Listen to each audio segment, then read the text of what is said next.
Nananahimik ako sa dressing room ko. May dalawang dumalaw sa akin. Eto. Pwede ka rin bumalik sa trabaho. Oo. Dito muna kami. Ang dalaw nila sa akin, unang-unang tinanong sa akin, Kuya Lou, paano ba maging kasing gwapo mo? Unang-una, yung inggit na yan, itikip nyo na lang. Bahala kayo sa buhay ninyo. Etong Kumain ka na lang naman sana. yung pagkakahawak ko sa baba ko, parang apa ng ice cream ha. Teka lang. Ayun.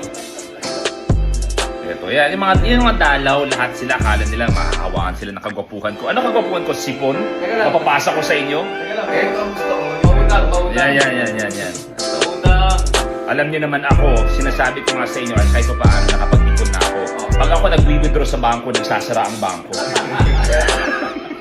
Bahala nga kayo Ay, dalawa. sarap.